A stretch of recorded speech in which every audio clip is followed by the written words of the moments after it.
सुस्वागतम आणि नमस्कार. मी डॉक्टर वैभवी महेश वागचौरे हॅलो डॉक्टरच्या आजच्या कार्यक्रमात आपल्या सगळ्यांचं मनापासून स्वागत करते.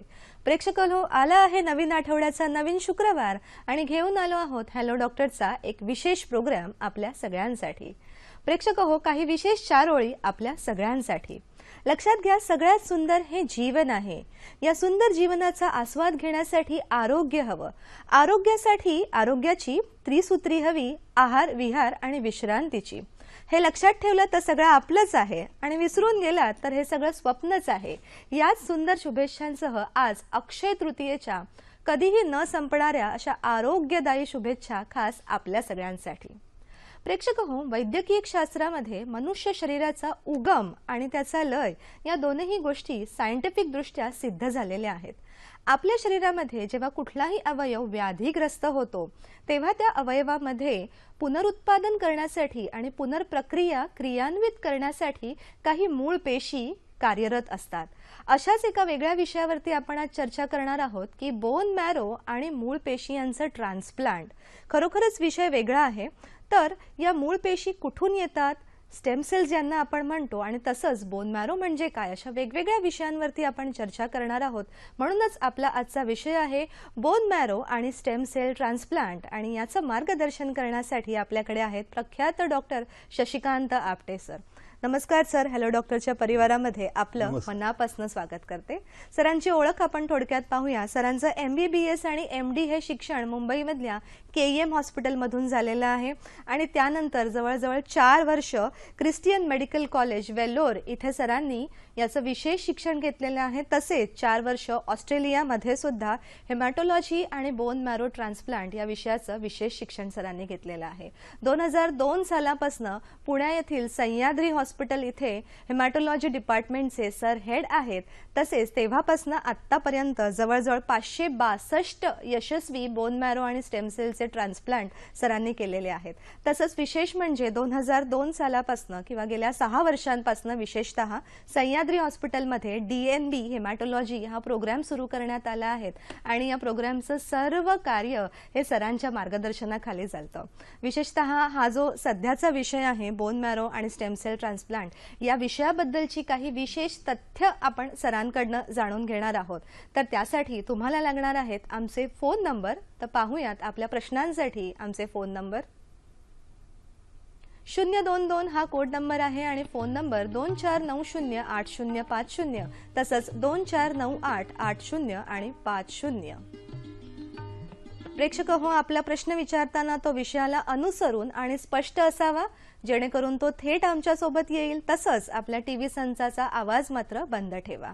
तर पुन्हा आपल्या विषयाकडे वळूया की एक विज्ञान जसं हळूहळू पुढे जातं, प्रगत होत जातं, तसेच काही नवीन नवीन शोध लागतात आणि या शोधांमागची जी काही पार्श्वभूमी असते ती जनतेसमोर आणण्याचा आम्ही प्रयत्न करणार आहोत. तर सर, पुन्हा एकदा याच विषयासाठी आपलं मनापासून स्वागत करते. सुरुवातीलाच आमच्या प्रेक्षकांसाठी तुमच्याकडनं जाणून घ्यायला आवडेल की हे बोन मॅरो म्हणजे काय असतं. बोन मॅरो प्राण्यांच्या हाडांमध्ये जो मऊ भाग असतो त्या भागाला बोन मॅरो म्हणतात. या बोन मॅरोमधून प्रत्येक प्राण्याचं आणि माणसाचं रक्त तयार होत असतं. म्हणजे हिमोग्लोबिनच्या पेशी, पांढऱ्या पेशी, प्लेटलेट पेशी आणि इतर रोगप्रतिबंधक ज्या पेशी असतात, T सेल, B सेल, ह्या सर्व बोन मॅरोमधून तयार होत असतात.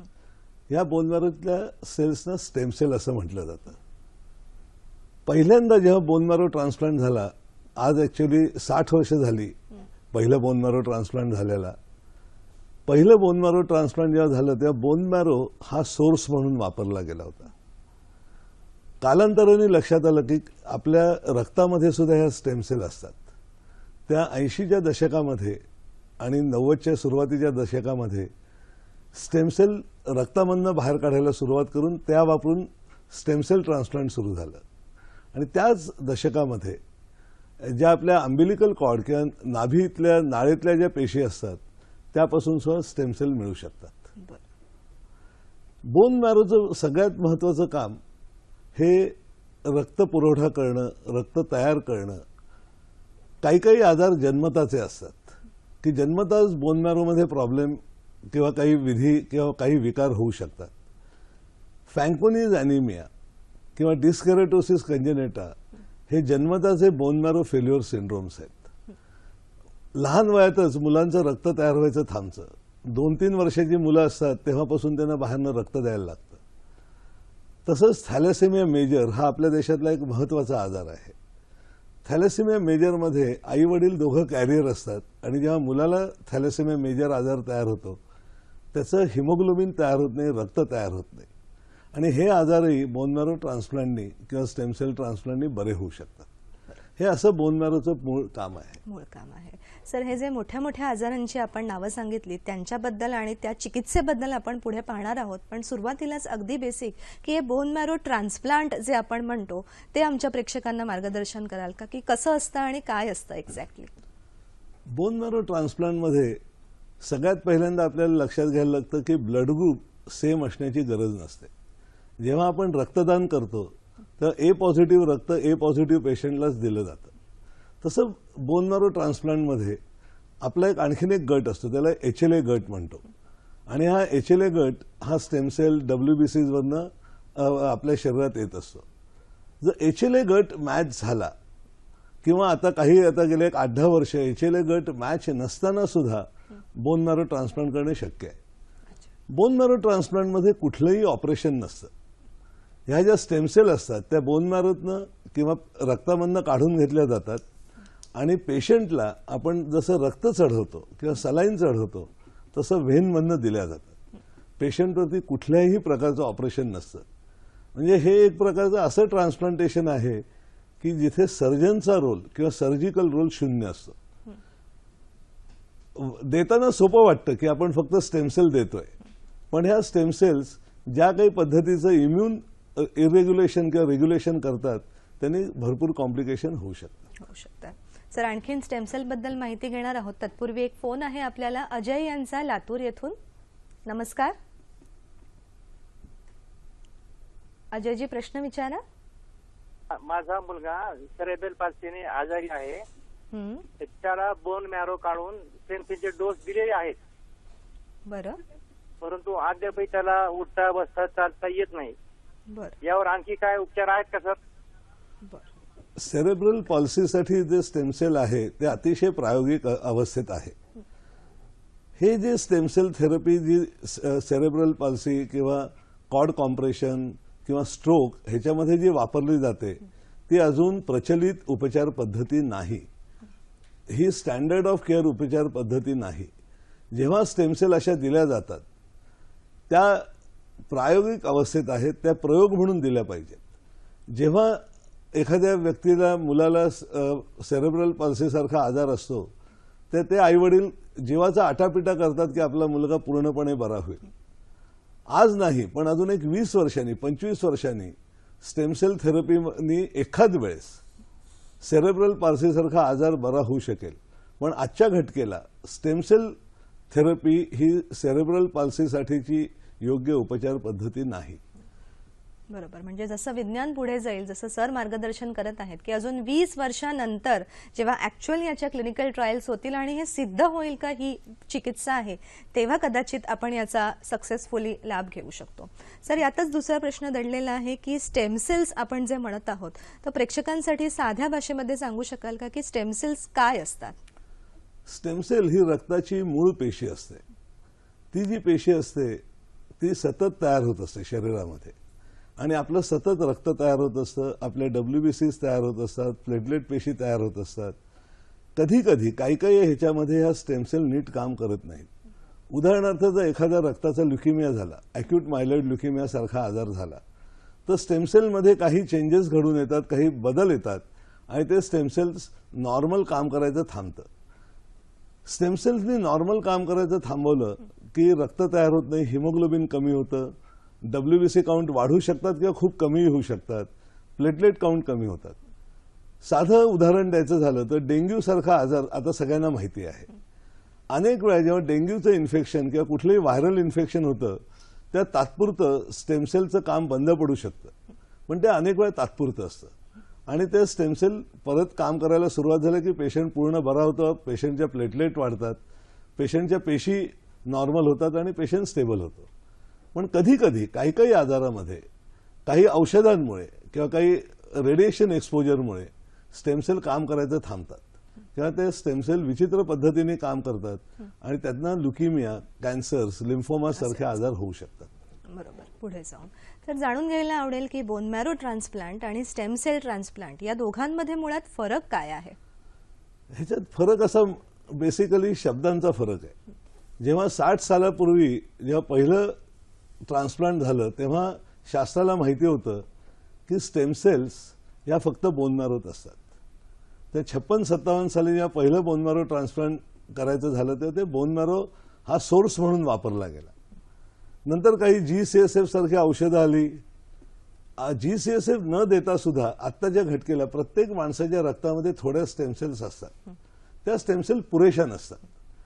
बोन मॅरोमध्ये कुठल्याही वेळेला स्टेम सेलचं प्रमाण रक्तापेक्षा जास्त असतं, पण GCSF किंवा अजूनही काही नवीन औषधं आलेली आहेत त्यांनी या सगळ्या स्टेम सेल बोन मॅरोमधनं रक्तामध्ये येतात आणि तुम्ही रक्तातनं काढू शकता. बरोबर.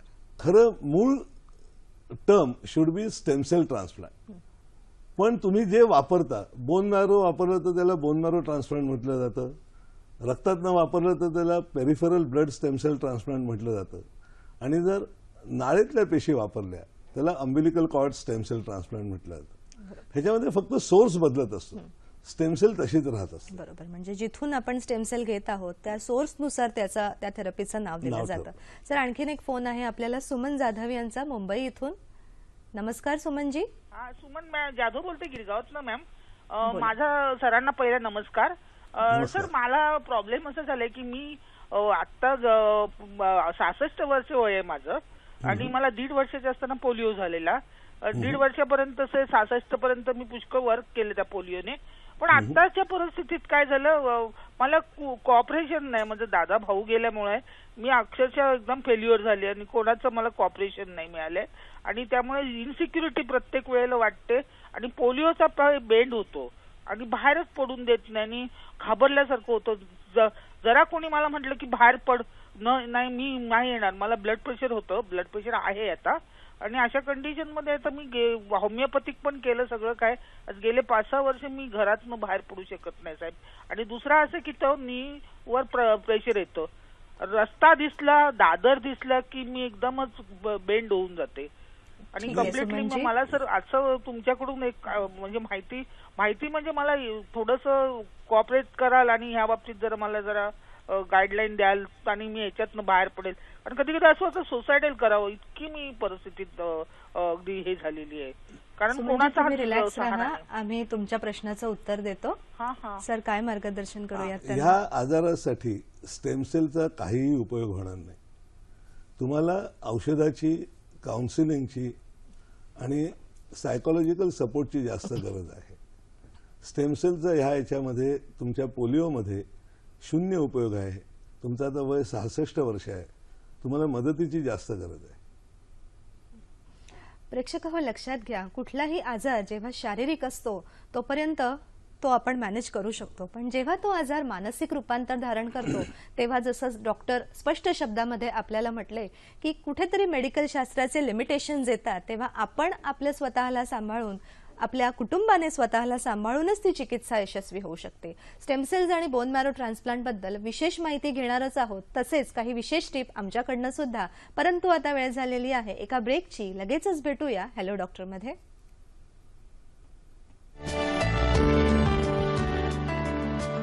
प्रेक्षक हो, उन्हाळा हळूहळू वाढतच चाललेला आहे. मे महिना अजून सुरू व्हायचा आहे. लक्षात घ्या, उन्हाळ्यामध्ये आपल्याला खूप घाम येतो, त्यामुळे शरीरातल्या पाण्याचा अंश हा थोडा थोडा कमी होतो आणि डिहायड्रेशन होतं. म्हणूनच अशा वेळेला शरीरामधल्या पाण्याचा अंश व्यवस्थित ठेवण्यासाठी अधिकाधिक सरबतांचा उपयोग तुम्ही या ऋतूमध्ये करू शकता. धणे जिऱ्याचं पाणी आहे किंवा गुलाबाचं सरबत आहे, कोकम आवळा सरबत आहेत किंवा सब्जासारखं पाणी आहे, अशाचा वापर करा आणि आपल्या शरीराचं तापमान नियंत्रित ठेवण्यासाठी निश्चितच तुम्हाला मदत होईल. पुन्हा वळूया आपल्या मुख्य विषयाकडे, स्टेम सेल्स आणि बोन मॅरो ट्रान्सप्लांट. सर, विषय इतका उत्सुकतेचा आहे आणि प्रेक्षकांसाठी थोडासा आमच्या नवीन आहे, तर हे जे ट्रान्सप्लांट आहेत याच्यासाठी काही वयोमर्यादा निश्चित आहे का? ह्याच्यासाठी वयोमर्यादा निश्चित नाही. अनेक आजार असे असतात, एस्पेशली लहान मुलांचे आजार, ज्याला आम्ही प्रायमरी इम्युन डेफिशियन्सी आजार म्हणतो, की ह्या मुलांची रोगप्रतिकार शक्तीच तयार झालेली नसते आणि अनेक वेळा 1 वर्षाच्या आतच ह्या मुलांचा मृत्यू होऊ शकतो. जर आपल्याला निदान लवकर झालं तर कुठल्याही वयात पेशंटचं ट्रान्सप्लांट करता येतं. आमच्याच युनिटमध्ये आम्ही 6 आठवड्याच्या बाळाचं, ज्याला severe combined immune deficiency transplant होता, डिसीज होता, त्याचं ट्रान्सप्लांट केलं होतं. बहिणीच्या पेशी दिल्या होत्या. अधिक वयोगटाची मर्यादा 65 ते 70 अशी जनरली मानली जाते. ऑटोलॉगस ट्रान्सप्लांट म्हणजे जर स्वतःच्याच स्टेम सेल वापरणार असू तर 65-70 पर्यंतही फिट सुदृढ माणसाचं ट्रान्सप्लांट करता येऊ शकतं. नुकतंच आम्ही एका 74 वर्षाच्या माणसाचं, अतिशय फिट मनुष्य होते, त्यांचं एक प्रकारच्या रक्ताच्या कॅन्सरसाठी ऑटोलॉगस ट्रान्सप्लांट केलं. ऑटोलॉगस म्हणजे स्वतःच्या पेशी, ॲलोजेनिक म्हणजे दुसऱ्याच्या पेशी. जेव्हा दुसऱ्याच्या पेशी आम्ही वापरणार असतो तेव्हा शक्यतो 65च्या वरती जर पेशंटचं वय असेल तर त्या पेशंटचा आम्ही शक्यतो ट्रान्सप्लांट करत नाही, unless patient is very fit. Okay sir, आपला हा इतक्या वर्षांचा अनुभव आहे आणि आजवर आपल्याकडून 550हून अधिक असे ट्रान्सप्लांट यशस्वी झालेले आहेत. तर कोणकोणत्या व्याधींमध्ये, दुर्धर अशा व्याधींमध्ये ही चिकित्सा यशस्वीरित्या आपण करू शकतो? सगळ्यात महत्त्वाचे आजार आहेत ते म्हणजे रक्ताचे आजार. त्याच्यामध्ये रक्ताचे कॅन्सर्स, ल्युकेमिया, लिम्फोमा, मायलोमा ह्या आजारांसाठी स्टेम सेल ट्रान्सप्लांट ऑटोलॉगस किंवा ॲलोजेनिक हे फार महत्त्वाचे असतात. तसाच दुसरा रक्ताचा महत्त्वाचा आजार आहे तो म्हणजे beta thalassemia major. Beta thalassemia major म्हणजे सतत दर 3-4 आठवड्यांनी जन्मानंतर मुलांना रक्त द्यायला लागतं. हा आजार ट्रान्सप्लांटने बरा होऊ शकतो. एप्लास्टिक ॲनिमिया नावाचे जे आजार आहेत की ज्याच्यात पेशंटचं बोन मॅरो फेल झालेलं असतं, त्या आजारांमध्ये आपल्याला बोन मॅरो ट्रान्सप्लांट करता येतं. सिव्हिअर इम्युन डेफिशियन्सीज किंवा प्रायमरी इम्युन डेफिशियन्सीज हा अतिशय दुसरे महत्त्वाचे आजार आहेत, जे मुलांचे आजार आहेत, जे स्टेम सेल ट्रान्सप्लांटने बरे होतात. मल्टिपल स्क्लेरोसिस हा आजार हा ॲक्च्युली मेंदूचा आजार आहे, पण हा इम्युनॉलॉजिकल आजार आहे आणि ज्या ऑटोइम्युन कंडिशन्स आहेत त्याच्यामध्ये bone marrow transplant autologous stem cell transplant वापरून ट्रान्सप्लांट करता येतं. बरोबर. आणखीनही काही विशेष आजार आणि त्यांचं स्पष्टीकरण आपण तुमच्याकडनं पाहणार आहोत. आपल्याला एक फोन येत आहे, तोपर्यंत कोमल यांचा बीड येथून. नमस्कार. नमस्कार. कोमल, प्रश्न विचारा. कोमलजी, प्रश्न विचारा आपला. ब्लड कमी झाले माझ्या आईचं, त्याच्यामुळं. आईचं वय किती आहे आता? 32. नाही, आईचं वय जर 32 असेल तर ब्लड कमी होण्याची खूप कारणं असतात की आयदर ब्लड वाहून जात असतं किंवा ब्लड तयार होत नसतं किंवा ब्लड तुटत असतं. तर हे एक्झॅक्टली हिमोग्लोबिन कशामुळे कमी होतंय ह्यातलं कुठलं कारण आहे हे आधी पहिल्यांदा शोधायला लागेल आणि मग त्या आजाराची ट्रीटमेंट करायला लागेल. म्हणजे नक्की आजार 32 वर्षाच्या व्यक्तीचे पूर्णपणे बरे होऊ शकतात. बरोबर. जसं आत्ताच आपण मार्गदर्शन करत होतात की रक्ताचे आजार असतील तर त्यामध्ये ही चिकित्सा खूप यशस्वीरित्या आपण करू शकतो. सर, मल्टिपल स्क्लेरोसिस बद्दल आपण चर्चा करत होतो, तर प्रेक्षकांसाठी थोडं अजून विश्लेषण करू शकाल का? मल्टिपल स्क्लेरोसिस म्हणजे काय आणि कुठल्या स्टेजमध्ये ही चिकित्सा यशस्वी होऊ शकते?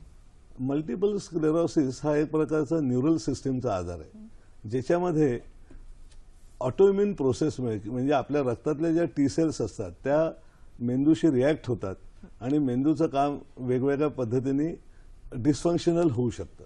ह्याचे बरेच प्रकार आहेत. एक रिलॅप्सिंग रेमिटिंग म्हणतात किंवा रॅपिडली प्रोग्रेसिव्ह म्हणतात. अनेक वेळा जर स्टेम सेल ट्रान्सप्लांट लवकर केलं तर साधारणतः 75 ते 80% लोक, ज्याला आम्ही इव्हेंट फ्री सर्व्हायव्हल म्हणतो, असे होऊ शकतात. आमच्या सेंटरमध्ये आम्ही मल्टिपल स्क्लेरोसिसचा पहिला ट्रान्सप्लांट 2006 साली केला. ती व्यक्ती आज 11 वर्ष झालेली ट्रान्सप्लांट झालेला आहे, तिची डिलिव्हरी झालेली आहे. पण होतं कसं की मल्टिपल स्क्लेरोसिस हे आजार प्रायमरीली हिमॅटॉलॉजिस्टकडे येत नाही, ते न्यूरोलॉजिस्टकडे येतात. पण आज जगातला डेटा इतका चांगला डेटा झालेला आहे की मल्टिपल स्क्लेरोसिससाठी खूप ठिकाणी it has been approved as a standard care of treatment. Okay, बरोबर. याचसोबत सर मेटाबॉलिक काही कंडिशन्स असतात जसं डायबिटीज, तर डायबिटीजच्या बद्दल आणि या प्रकारच्या ट्रान्सप्लांटमध्ये काय यश मिळू शकतं का? डायबिटीजसाठी जगात प्रयत्न झाले होते. ब्राझिलियन ग्रुपने खूप प्रयत्न केले, पण त्याचा विंडो पिरियड टाईप 1 डायबिटीजचा फार छोटा असतो. टाईप 1 डायबिटीज झाला की जर 4 ते 6 आठवड्यामध्ये ऑटोलॉगस ट्रान्सप्लांट करू शकले तर रिझल्ट फार चांगले होते. पण अनेक वेळा 4 ते 6 आठवड्याचा हा जो पिरियड आहे तो पिरियड गेल्यानंतर जर पेशंट रिफर झाला तर रिझल्ट अतिशय वाईट होते. आणि अनेक वेळा साधारणतः 3 ते 4 महिने झाल्यावर पेशंट रिफर केले जातात. पण टाईप 1 डायबिटीसमुळे तोपर्यंत जर पॅन्क्रियाजचं डिस्ट्रक्शन झालं असेल तर त्याचा फायदा होत नाही. तसंच आपण न्यूरोलॉजिकल कंडिशन्समध्ये बोलत होतो की न्यूरोलॉजिकल कंडिशन्स म्हणजे अशा कंडिशन्स की ज्याचा उगम हा मेंदूमध्ये होतो. तर सर अशा ज्या काही कंडिशन्स आहेत जसं स्पायनल कॉर्ड इंजुरी म्हणा किंवा मेंटल रिटार्डेशन, याच्यामध्ये ही चिकित्सा यशस्वी होऊ शकते का? आत्ताच्या घटकेला ही चिकित्सा अजून यशस्वी झालेली नाही. ह्याचं जर काही स्टेमसेल थेरपी मेंटल रिटार्डेशनसाठी करायची असेल तर ते प्रायोगिक अवस्थेत म्हणजे किंवा क्लिनिकल ट्रायलच्या स्वरूपात झाली पाहिजे.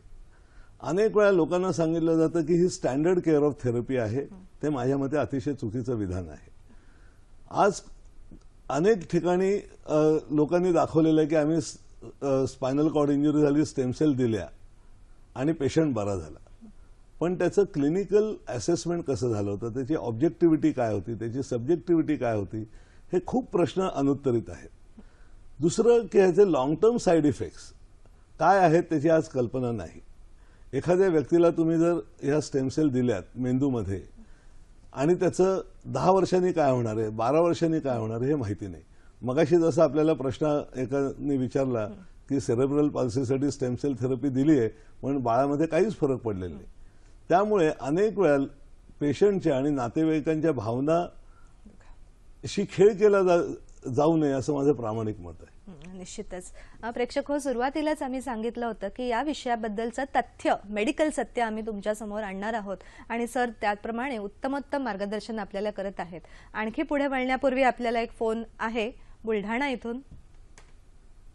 ठीक आहे, फोन लाईन कट झालेली आहे. आपण विषयाकडे सर पुन्हा वळूयात की डोनर म्हणजे डोनेशन जे आपण म्हणतो की आपलं बोन मॅरो डोनेट करणं किंवा स्टेमसेल, तर या वेळेला त्या रुग्णामध्ये काही प्रॉब्लेम होऊ शकतो का, काही कुठल्या प्रकारचा त्रास होऊ शकतो का?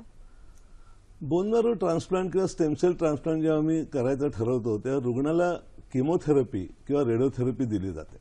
त्याची ज्या मूळ स्टेमसेल्स असतात त्या पूर्णपणे मारल्या जातात आणि या स्टेमसेल मारण्यासाठी 6 ते 7 दिवस किमोथेरपी दिली जाते. या किमोथेरपीचा त्रास होतो. डे 0ला जेव्हा किमोथेरपी संपते तेव्हा स्टेमसेल दिल्या जातात. त्याच्यानंतर WBC काउंट 100च्या खाली जातो, प्लेटलेट काउंट 10,000च्या खाली जाऊ शकतो आणि साधारणतः 14 ते 17 दिवस पेशंटच्या नवीन स्टेमसेल काम करून नवीन रक्त तयार व्हायला वेळ लागतो. ह्या काळामध्ये पेशंटला इन्फेक्शन होण्याची दाट शक्यता असते. म्हणून अनेक वेळा पेशंटला मी अत्यंत स्पेशलाइज रूममध्ये ठेवतो. इथेच सगळं संपत नाही. जेव्हा स्टेमसेल काम करायला लागतात तेव्हा त्या रक्तातल्या पेशी दुसऱ्या व्यक्तीच्या असतात. जरी HLA मॅच असेल तरी ह्या पेशींना कळू शकतं की अरे हे शरीर माझं नाही आणि ग्राफ्ट वर्सेस होस्ट डिसीज नावाचा प्रकार होऊ शकतो. Solid organ transplant, kidney transplant केलं आपण तर किडनी रिजेक्ट केली जाते, किडनी शरीर रिजेक्ट करत नाही. आणि ह्याच्या एक्झॅक्टली उलटा प्रकार स्टेमसेल ट्रान्सप्लांट किंवा बोन मॅरो ट्रान्सप्लांटमध्ये होतो. तो म्हणजे की डोनेट केलेल्या स्टेमसेलमधनं तयार झालेल्या लिम्फोसाइट्स पेशंटचं शरीर रिजेक्ट करू शकतात. त्याला ग्राफ्ट वर्सेस होस्ट डिसीज म्हणतात. आणि साधारणतः 15% लोकांचा मृत्यू ह्या ग्राफ्ट वर्सेस होस्ट डिसीजमुळे होतो आणि हे सगळ्यात महत्त्वाचं कॉम्प्लिकेशन आहे. बरोबर. त्यामुळे याही गोष्टींचा विचार करणं खूप आवश्यक असतो. सर, जी फोन लाईन आपली कट झाली होती त्या महिलेचा प्रश्न असा होता की तिच्या मुलाच्या शरीरामध्ये रक्त बनत नाही आणि दर महिन्याला त्याला रक्त चढवावं लागतं. तर अशा काही मेडिकल कंडिशन्स बद्दल थोडी चर्चा. हे जे आहे ह्या मुलाचं वय जर लहान असेल तर अनेक वेळा ज्याला आम्ही primary bone marrow failure syndrome म्हणतो, फॅन्कोनीज ॲनिमिया म्हणतो, त्या गटातले आजार असू शकतात आणि हे आजार स्टेमसेल ट्रान्सप्लांटने नक्की बरे होऊ शकतात. नुकतंच म्हणजे आजच तो पेशंट डिस्चार्ज झालाय. 3 वर्षाचा मुलगा आहे. फॅन्कोनीज ॲनिमियाज होता त्याला. त्याचं रक्त बनत नव्हतं, त्याला सतत रक्त द्यायला लागायचं. सुदैवाने त्याची सख्खी बहीण पूर्ण HLA मॅच होती. तिने त्या स्टेम सेल डोनेट केल्या आणि आज 15वा दिवस आहे पेशंटला आज आम्ही डिस्चार्ज केलं. अरे वा, खूपच छान वाटत आहे. प्रेक्षक हो, लक्षात घ्या की विज्ञान जितकं पुढे जात आहे तितकं यशस्वी तंत्रज्ञान सुद्धा पुढे येत आहे आणि अशा प्रकारच्या की रक्ताचे विकार किंवा काही मेंदूचे विकार अशा कंडिशन्समध्ये बोन मॅरो ट्रान्सप्लांट आणि स्टेम सेल ट्रान्सप्लांट अर्थातच जर ते तंत्रज्ञानाला धरून आणि वैद्यकीय शास्त्राला धरून केलेलं असेल तर निश्चितच यश देऊ शकतं. सर, डोनरबद्दल आपण थोडीशी चर्चा करूया की बोन मॅरो डोनेट करणं किंवा स्टेम सेल डोनेट करणं ही काय संकल्पना असते मुळात? बेसिकली आम्ही आधी ठरवतो की पेशंटचं वय काय, डोनरचं वय काय आणि पेशंटचा आजार काय. त्याच्यावरनं आम्ही डोनरचा सोर्स काय वापरायचा, बोन मॅरोतनं पेशी घ्यायच्या की पेरिफरल ब्लडमधनं पेशी घ्यायच्या हे ठरवतो. GCSF नावाचं एक औषध आलेलं आहे. ते GCSF दिलं की स्टेम सेलचं प्रमाण वाढायला लागतं. अनेक वेळा आम्ही हे स्टेम सेल वाढवण्याच्या 3 ते 4 दिवस आधी डोनरला दिलं जातं. डोनरच्या रक्तातल्या पेशी वाढतात आणि ह्या स्टेम सेलचं प्रमाण रक्तात वाढायला लागलं की सेल सेपरेटर नावाचं एक मशीन असतं, त्याच्यावरनं ह्या स्टेम सेल सेपरेट करता येतात. ही जी प्रोसिजर आहे ती विदाऊट अॅनेस्थेसिया केली जाते. बोन मॅरो ट्रान्सप्लांट जेव्हा आम्ही करणार असतो, जेव्हा डोनरचं बोन मॅरो घेणार असतो, त्या प्रोसिजरला बोन मॅरो हार्वेस्ट म्हणतात. आणि हे बोन मॅरो हार्वेस्ट ऑपरेशन थिएटरमध्ये केलं जातं. डोनरला जनरल अॅनेस्थेसिया दिला जातो आणि डोनरच्या माकड हाडामधनं बोन मॅरो काढलं जातं. म्हणजे आता उदाहरण द्यायचं झालं तर पेशंटचं वजन 25 किलो असेल आणि आम्ही बोन मॅरो वापरायचं ठरवलं तर साधारणतः 10 ते 15 ml पर kg एवढं बोन मॅरो लागतं. म्हणजे डोनरकडनं 200 ते 250 ml बोन मॅरो काढलं जातं आणि हे डायरेक्टली हाडातनं काढलं जातं. आणि म्हणून ही प्रोसिजर जनरल अॅनेस्थेसिया खाली केली जाते, ज्याचा डोनरला त्रास होत नाही. डोनरला रिस्क जनरल अॅनेस्थेसियाची असते आणि ही रिस्क अतिशय आता कमी झालेली आहे. पण आम्ही नेहमी सांगतो की जेव्हा आम्ही बोन मॅरो वापरणार असतो तर डोनरला अॅनेस्थेसियाची 1 लाखात 1 रिस्क असते, पेशंटला काही रिस्क नसते. बरोबर. प्रेक्षक हो, सरांनी उत्तम मार्गदर्शन केलेलं आहे की डोनर सिलेक्शन आणि डोनरसाठी कुठल्या रिस्क असू शकतात. हाच विषय असाच आपण पुढे नेणार आहोत. पण आता वेळ आहे एका छोट्याशा विश्रांतीची. लगेचच भेटूया हॅलो डॉक्टरमध्ये.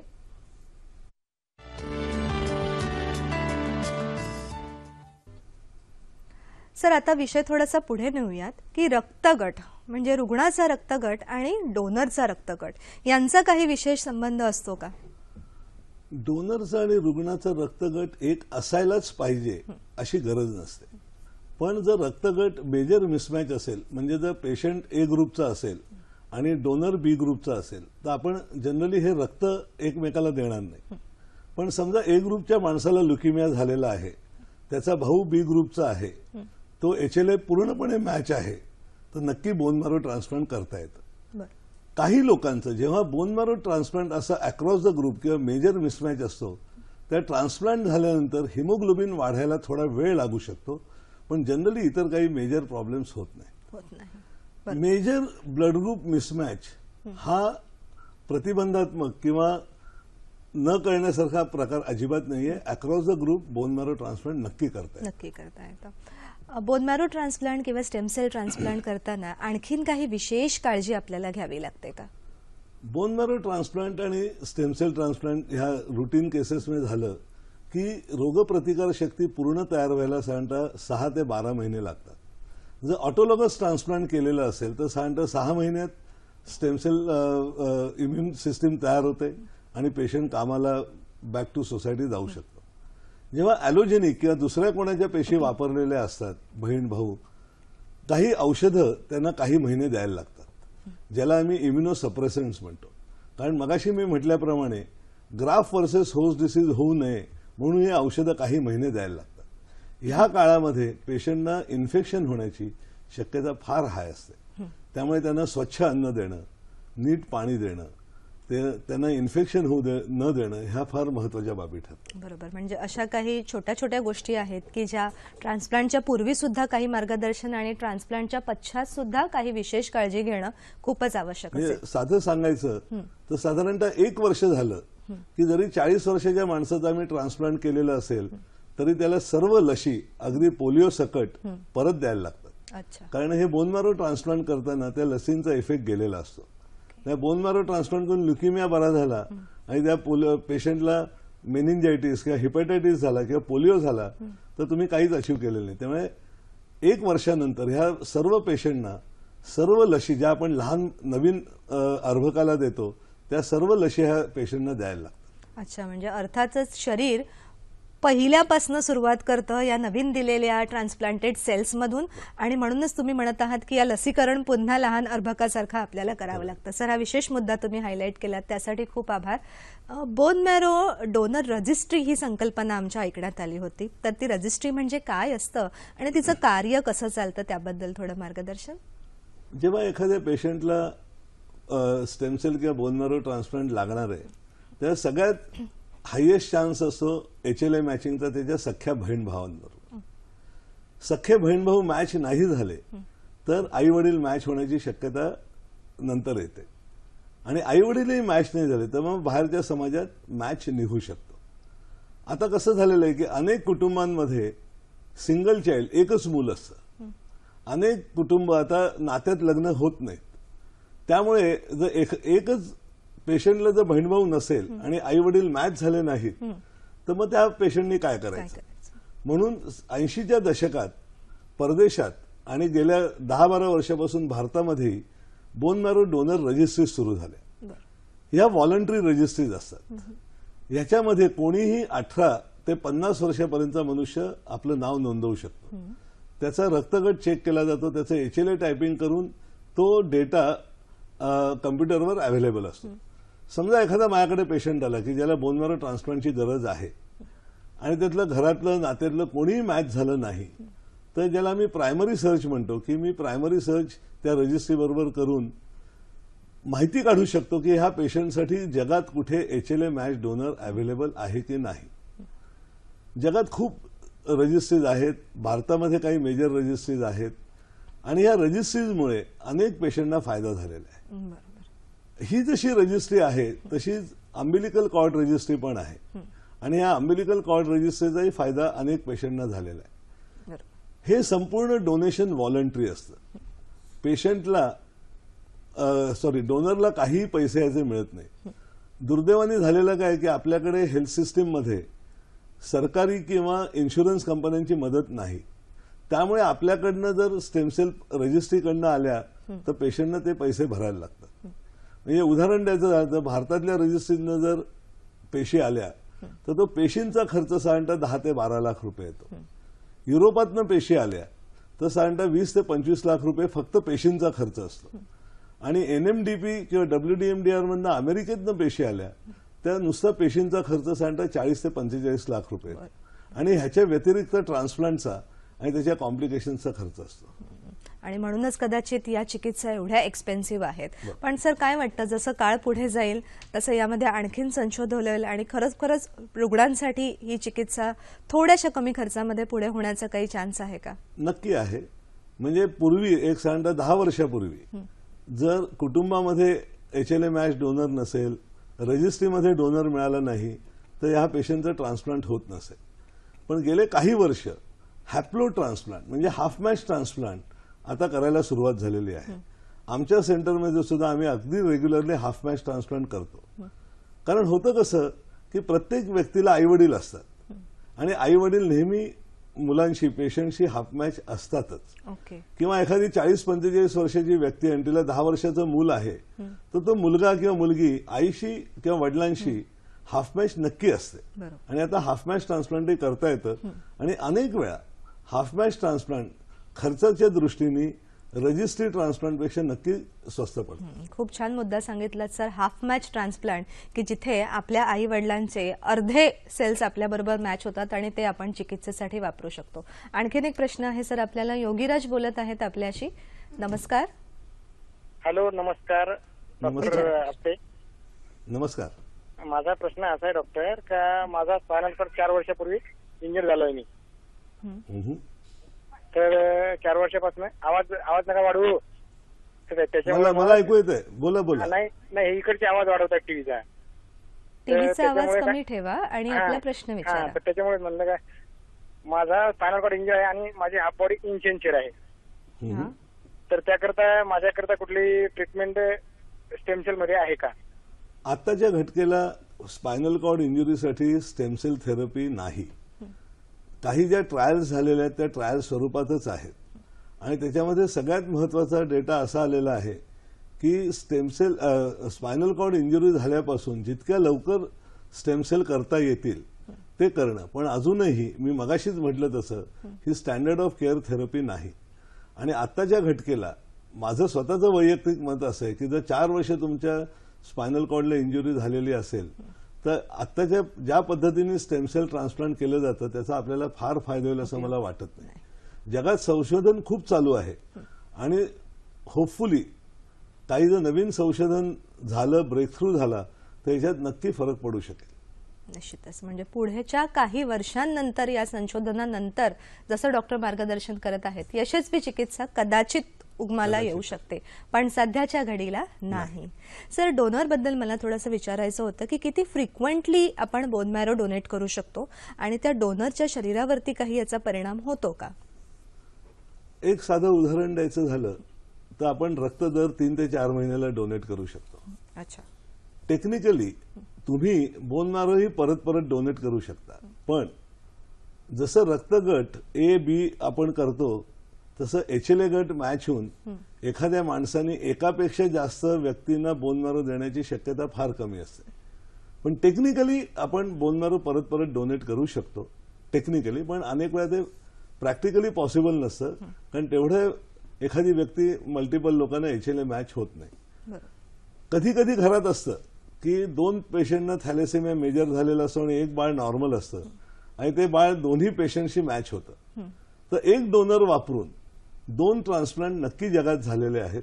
आमच्या सेंटरला आम्ही अजून असा ट्रान्सप्लांट केलेला नाही, पण हे अगदी सहज शक्य आहे. बरोबर. त्यामुळे अशा पद्धतीने ती आपल्याला वापरता येतात. एखादा मनुष्य 2दा 3दा 5दा बोन मॅरो देऊ शकतो. खूपच छान. सर, आणखीन एक फोन आहे आपल्याला रोहन यांचा मुंबई येथून. नमस्कार. नमस्कार सर, मी रोहन मांडे बोलतोय. नमस्कार सर, मला माझ्या पप्पांसाठी प्रश्न विचारायचा आहे. त्यांचं हिमोग्लोबिन गेल्या 4-5 वर्षापासून खूप कमी होत आहे, म्हणजे अराउंड एक 10 ते 11 मध्येच राहतंय. आम्ही बऱ्याच टेस्ट केल्या पण काही नक्की निदान झालेलं नाही. ते डॉक्टर दर 3 महिन्यानंतर त्यांना विटकोहॉलचे इंजेक्शन देतात, त्याच्याने थोडाफार वाढतं आणि मग ते पुन्हा त्याच लेवलला येऊन जातं. नाही, तर त्याच्यामुळे त्यांना विकनेस वगैरे येतो. याच्यावर काही उपाय वगैरे आहे का? नाही, कसं आहे की ह्याच्यात आधी तुमचं एक्झॅक्ट निदान व्हायला पाहिजे. 10 ते 11 ही जर लोअर लिमिट असेल तर ह्या लिमिटला 100% त्यांना बाहेरनं रक्त भरायची गरज नाही. जनरली 6 ग्रॅमच्या खाली रक्त जर सतत जायला लागलं तर त्या पेशंटना रक्त लागायला लागतं. अनेक वेळा बीटा थॅलेसेमिया मायनर हा आजार डायग्नोस होत नाही आणि अनेक वेळा 10 ते 11 ग्रॅमचं हिमोग्लोबिन असेल तर बीटा थॅलेसेमिया मायनर नाही ना हे बघणं फार महत्वाचं ठरतं. बीटा थॅलेसेमिया मायनर निघाला तर त्याला काहीही ट्रीटमेंटची गरज नसते, पेशंटला काहीही होत नाही. बरोबर. पण अशा रक्ताच्या व्याधींचं आधी निदान, योग्य निदान होणं आवश्यक आहे आणि त्यानंतरच अशा पद्धतीचे ट्रान्सप्लांट इथे काम करू शकतील की नाही याचं मार्गदर्शन आपण करू शकतो. प्रेक्षक हो, आता आपण पुढे पाहणार आहोत की पुढच्या आठवड्यामध्ये म्हणजे येत्या या आठवड्यामध्येच उद्याचे आणि परवाचे कार्यक्रम कुठले आहेत, तसेच अंबिलिकल कॉर्ड बँकिंग याच्याबद्दल सुद्धा विशेष चर्चा आपण करणार आहोत. परंतु आता वेळ आहे एका विश्रांतीची. लगेचच भेटूया हॅलो डॉक्टरमध्ये.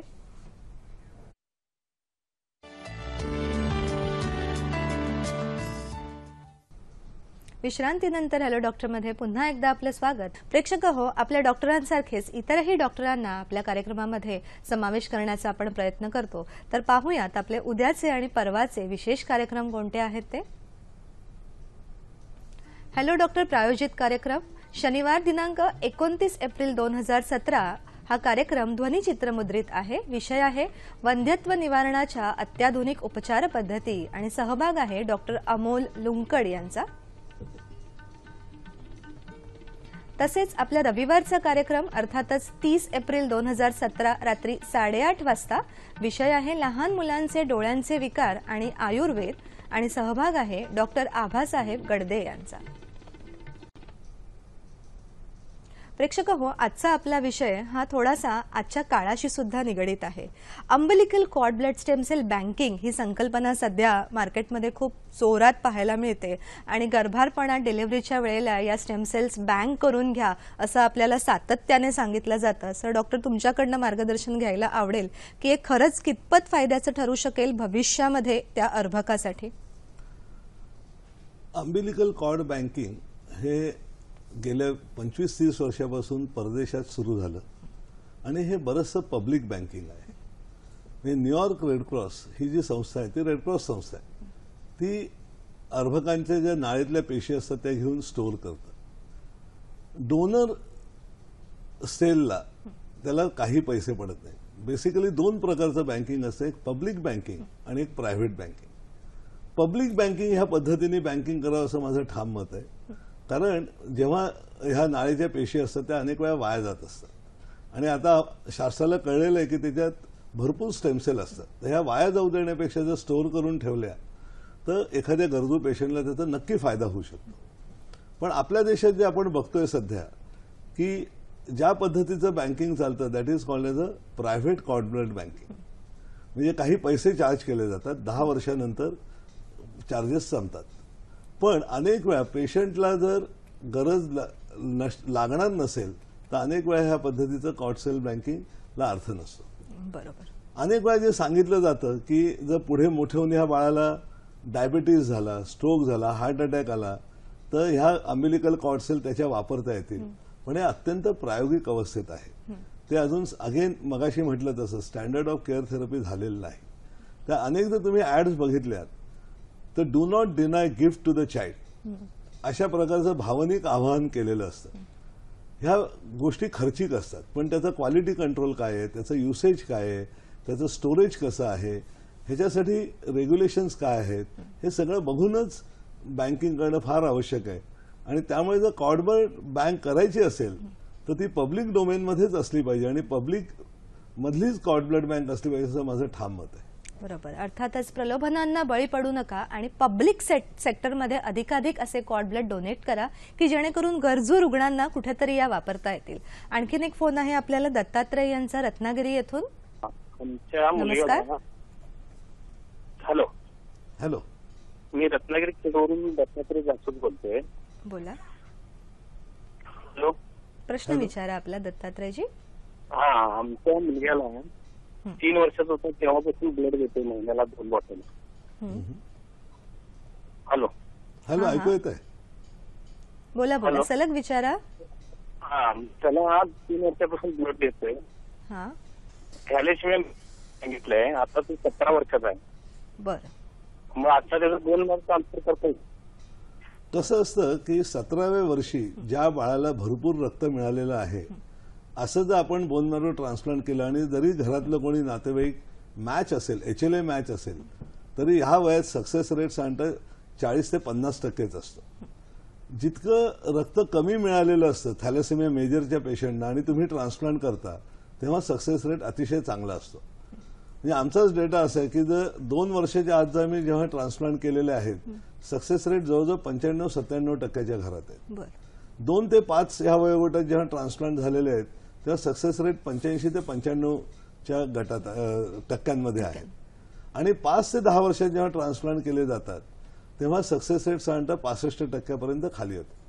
आता आपला मुलगा 17 वर्षाचा आहे, त्याला सतत तुम्ही ब्लड दिलेलं आहे, त्याचं आयनची लेव्हल काय आहे, ह्याला जे किलेशन थेरपी म्हणतो त्याचं किलेशन काय पद्धतीने झालेलं आहे, रक्तातल्या नात्यातल्या किती लोकांनी ब्लड दिलेलं आहे, असे खूप प्रश्न ह्याच्यात आहेत. पण टेक्निकली बघायला गेलं तर 17व्या वर्षी सुद्धा ट्रान्सप्लांट करता येतं पण त्यासाठी HLA डोनर अवेलेबल असणं फार महत्वाचं आहे. बरोबर. म्हणजे जितक्या लहान वयामध्ये तो व्याधी निदान होऊन त्याच्यावरती चिकित्सा करता येईल तेव्हा या ट्रान्सप्लांटचा अधिकाधिक यशस्वी आपल्याला त्याचे रिझल्ट्स मिळू शकतात. तर निश्चितच दत्तात्रय जे तुम्ही वैयक्तिक स्तरांवरती सरांचं मार्गदर्शन घेऊन आपल्या मुलाला मदत करू शकता. सर, रिजनरेटिव्ह मेडिसिनचा भाग म्हणून ही चिकित्सा आहे, सगळे ट्रान्सप्लांट्स ओळखले जातात. तर तुम्ही ॲज अ एक्सपर्ट म्हणून काय सांगू शकाल या शास्त्राबद्दल? मगाशी मी म्हटलं तसं की रिजनरेटिव्ह मेडिसिनची नक्की गरज आहे, पण ज्या पद्धतीने जगात खूप संशोधन चालू आहे, म्हणजे सगळ्यात आधी संशोधन झालं पार्किन्सनमध्ये, खूप मोठ्या स्टडीज झाल्या पार्किन्सनमध्ये आणि दे वेर फेल्युअर स्टडीज. आजच्या घटकेला हे सगळं अजून प्रायोगिक अवस्थेत आहे. Regenerative medicine standard of care म्हणून आता तरी मी रेकमेंड करणार नाही. बरोबर. आणखीन सर, जे काही ऑटोलॉगस कंडिशन्स असतात, मध्ये तुम्ही एक उल्लेख सुद्धा केलात, तर ऑटोलॉगस कंडिशन्समध्ये असे ट्रान्सप्लांटची सक्सेस लेवल कितपर्यंत असते? नाही, ऑटोलॉगस ट्रान्सप्लांट तुम्ही कशासाठी करताय त्याच्यावर सक्सेस रेट असतो. मगाशी मी म्हटलं तसं मल्टिपल स्क्लेरोसिस 75 ते 80% सक्सेस रेट आहे. SLE नावाचा आजार आहे किंवा मिक्स कनेक्टिव्ह टिश्यू डिसऑर्डर नावाचे आजार आहे, ज्याच्यात जर लवकर ट्रान्सप्लांट केलं, कारण एक लक्षात घ्या की जेव्हा आपण स्टेम सेल ट्रान्सप्लांट या ऑटोइम्युन कंडिशनसाठी करतो, या ऑटोइम्युन कंडिशननी अनेक अवयव खराब झालेले असतात. जे अवयव खराब झालेले आहेत ते रिकव्हर पूर्णपणे होत नाही. म्हणजे समजा किडनी खराब झालेली आहे आणि पेशंटला डायलिसिस लागतंय, तो आजार ऑटोइम्युन आजार आहे, तर ऑटोइम्युनिटी थांबेल पण त्याचं डायलिसिस थांबणार नाही. आणि अशा पेशंटना किडनी ट्रान्सप्लांट करणं जास्त संयुक्तिक आणि फायद्याचं ठरेल असं माझं मत आहे. त्यात ऑटोलॉगस कंडिशनमध्ये जेव्हा तुम्ही ट्रान्सप्लांट करता तेव्हा योग्य वेळला ट्रान्सप्लांट करणं फार महत्वाचं असतं. एकदा एखादा अवयव इरिव्हर्सिबली डॅमेज झाला किंवा ऑटोलॉगस ट्रान्सप्लांट करून खूप फायदा होत नाही. याच पद्धतीच्या आपल्या यकृताशी रिलेटेड काही कंडिशन्स असतात, म्हणजे लिव्हर सिरोसिस, अशा काही कंडिशन्समध्ये आपण बोन मॅरो किंवा स्टेम सेल ट्रान्सप्लांटनी मदत करू शकतो का? नाही, लिव्हर सिरोसिसचे स्टेम सेल ट्रान्सप्लांटचा डेटा फेल्युअर डेटा आहे आणि अनेक ट्रायल्स ह्या फेल्युअर ट्रायल्स म्हणूनच अॅनालाइज झाल्या गेल्या. लिव्हर सिरोसिससाठी आजच्या घटकेला तरी लिव्हर ट्रान्सप्लांट ही सगळ्यात चांगली ट्रीटमेंट पर्याय आहे. बरोबरच. सर, असे काही रुग्ण असतात की आपल्याकडनं खूप यशस्वीरित्या त्यांची चिकित्सा होते आणि हे जे शास्त्र आहे ते खरोखरच खूप अत्याधुनिक आहे. तर आमच्या सगळ्या प्रेक्षकांसाठी तुम्ही अशी काहीतरी एक आठवणीतली रुग्णाची किस्सा सांगू शकता का आम्हाला? माझा जो पहिला पेशंट ट्रान्सप्लांट मी जो केला तो आज 15-16 वर्ष होऊन गेलेली आहेत. अत्यंत वेल एस्टॅब्लिश ठिकाणी तो ट्रान्सप्लांट करणार होता. पुण्यातला पेशंट होता. तो पेशंट म्हणाला, सर तुम्ही माझ्या मुलाला गेले 2 वर्ष ट्रीट करताय, त्याचं रक्त देताय, थॅलेसेमिया मेजरचा मुलगा होता, मी ट्रान्सप्लांट तुमच्या इथेच करणार. म्हटलं, अरे तुमचं पहिलं ट्रान्सप्लांट असेल. तो नाही म्हणे, तुम्हीच ट्रान्सप्लांट करा. आज सुदैवाने आज तो पेशंट अतिशय व्यवस्थित आहे आणि तिकडनं खरं आमचा ट्रान्सप्लांट प्रोग्राम खरं सुरू झाला. बरोबर.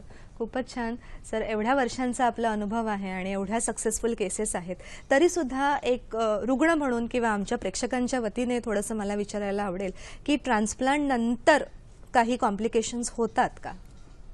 कॉम्प्लिकेशन म्हणजे GVH इन्फेक्शन आणि कॉम्प्लिकेशनचा पिरियड जनरली 6 ते 12 महिने असतो.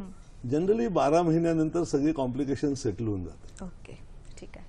रुग्ण हो, आता वेळ झालेली आहे, प्रेक्षक हो, आता वेळ झालेली आहे आपल्या आरोग्य सल्ल्याची. तर पाहूया आजचा विशेष आरोग्य सल्ला आजच्याच विषयाच्या निमित्ताने. आपले बोन मॅरो दान करणे हे डोनरच्या जीवनाला अजिबात धोकादायक नाही. साधारण बोन मॅरो दान केल्यानंतर 10 ते 12 दिवसातच या स्टेम सेल्स डोनरच्या शरीरात पुनर्निर्माण होतात. प्रायव्हेट बँकांमध्ये नाभीनाळेमधील स्टेम सेल साठवण्यापेक्षा पब्लिक बँकांमध्ये साठवण्यात, जेणेकरून गरजू रुग्णांना त्याचा लाभ घेता येईल. काही कारणास्तव जर आजच्या कार्यक्रमाचा काही भाग आपल्याला पाहता नसेल आला तर याच कार्यक्रमाचं पुन्हा प्रक्षेपण आपण पाहू शकता. सोमवार दिनांक 8 मे 2017 सकाळी 9 वाजता, अर्थातच आजचाच विषय बोन मॅरो आणि स्टेम सेल ट्रान्सप्लांट. सहभाग डॉक्टर शशिकांत आपटे यांच्यासह.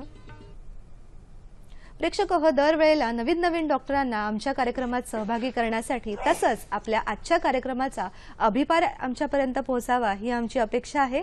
त्यासाठी आपला पत्ता लिहून घ्या. निर्माती हॅलो डॉक्टर, दूरदर्शन केंद्र, पांडुरंग बुतकर मार्ग, वरळी, मुंबई 400030. आपला ईमेल ॲड्रेस आहे hellodoctor@gmail.com. तसंच फेसबुक आणि यूट्यूबच्या लिंकवरून सुद्धा तुम्ही आमच्याशी संपर्क करू शकता. सर, विषय आमच्यासाठी खूप वेगळा होता, तरीही या विषयातले एक्सपर्ट म्हणून जाता जाता काही संदेश आमच्या रुग्णांसाठी देऊ शकता का? रुग्णांना मी संदेश देईन की अनेक कॅन्सर्स हे पूर्णपणे स्टेम सेल ट्रान्सप्लांटने बरे होऊ शकतात. बोन मॅरो जर तुमच्या भावाशी कोणाशी मॅच झालं तर ते द्यायला घाबरू नका, कारण तुम्ही एखाद्याचा जीव वाचवू शकता. बोन मॅरो ट्रान्सप्लांट हे ऑपरेशन नसलं तरी अतिशय महत्त्वाची चिकित्सा पद्धत आहे आणि त्यांनी अनेक प्रकारचे आजार स्टँडर्ड केअर ऑफ थेरपीमध्ये पूर्णपणे बरे होऊ शकतात. सगळ्यांचे प्रश्न संपलेले आहेत, तरीही माझ्या मनातले काही उत्सुक प्रश्न सर, की बोन मॅरो ट्रान्सप्लांटसाठी अधिक काळ आपल्याला हॉस्पिटलमध्ये राहावं लागतं का? बोन मॅरो ट्रान्सप्लांट केल्यानंतर साधारणतः 4 ते 5 आठवडे हॉस्पिटलमध्ये पेशंटला आम्ही ठेवतो आणि एका विशिष्ट पद्धतीच्या स्टराईल रूममध्ये ठेवतो. अशा पद्धतीचे हे जे बोन मॅरो ॲस्पिरेशन्स, हाडातनं रक्त घेणं, हे खूप पेनफुल आणि त्रासदायक असतं का? नाही, डोनरला त्रासदायक होत नाही. जेव्हा आम्ही डायग्नॉस्टिक मॅरो करतो तेव्हा आम्ही 5 ते 6 ml काढत असतो, तेव्हा थोडंसं दुखतं. जेव्हा बोन मॅरो डोनेशन होतं ट्रान्सप्लांटसाठी ते जनरल अनेस्थेसियाखाली केलं जातं आणि त्याचा डोनरला अजिबात त्रास होत नाही. बरोबर. मेटाबॉलिक कंडिशन्स म्हणजे जन्मतः होणारे टाईप 1 डायबिटीज, लहान मुलांमध्ये होणारे, याच्यामध्ये सक्सेस रेट आहे का किंवा ही चिकित्सा करता येते का? टेक्निकली बघायला गेलं तर करता येऊ शकते, पण जनरली ह्याचं फेल्युअर डेटा जास्त आहे, कारण अनेक वेळा पेशंट उशिरा रिफर होतात आणि एस्पेशली टाईप 1 डायबिटीसमध्ये जी विंडो असते ट्रान्सप्लांट करण्याची ती फार छोटी असते. बरोबर. 6 ते 8 आठवड्याची विंडो असते, त्यामुळे प्रॉब्लेम आहे. बरोबर. किडनीचे जे काही प्रॉब्लेम असतात की क्रिएटिनाइन वाढलेलं आहे, तर अशा कंडिशन्समध्ये आपण बोन मॅरो किंवा स्टेम सेल ट्रान्सप्लांट करू शकतो का? नाही, ऑटो इम्युन कंडिशन्स असतील किंवा मल्टिपल मायलोमासारखं जर ब्लड कॅन्सर असेल की ज्याच्यामध्ये किडनी इन्व्हॉल्व्ह होते आणि अनेक वेळा किडनीच्या ह्यानी ते आजार सुरू होतात, ह्याच्यामध्ये स्टेम सेल ट्रान्सप्लांट नक्की होऊ शकतो. प्रेक्षक हो, खूप वेगवेगळ्या मुद्द्यांवरती आपण चर्चा केली. एक फॅक्ट म्हणून स्टेम सेल आणि बोन मॅरो शास्त्र काय आहे, कुठकुठल्या व्याधींपर्यंत आपण याची चिकित्सा करू शकतो आणि अर्थातच काय लिमिटेशन्स आहेत, या सर्व मुद्द्यांवरती आपण आज चर्चा केलेली आहे. लक्षात घ्या, आपण खूप प्रयत्न करतो व्याधीतून बरं होण्यासाठी, परंतु जेव्हा आपण शेवटचा प्रयत्न कदाचित सोडून देतो, तोच प्रयत्न कदाचित आपल्या सक्सेसचा खरा प्रयत्न असू शकेल. आणि हेच मार्गदर्शन आम्ही आजच्या संपूर्ण विषयातनं आपल्यासाठी केलेलं आहे. डॉक्टर, तुम्ही आमच्या स्टुडिओमध्ये आलात, उत्तम मार्गदर्शन केलं, त्यासाठी पूर्ण परिवारातर्फे आपले आभार. आणि प्रेक्षक हो, आपण पुन्हा भेटणार आहोत नवीन कार्यक्रमामध्ये. तोपर्यंत सगळ्यांसाठी आरोग्याच्या खूप खूप शुभेच्छा. नमस्कार, धन्यवाद.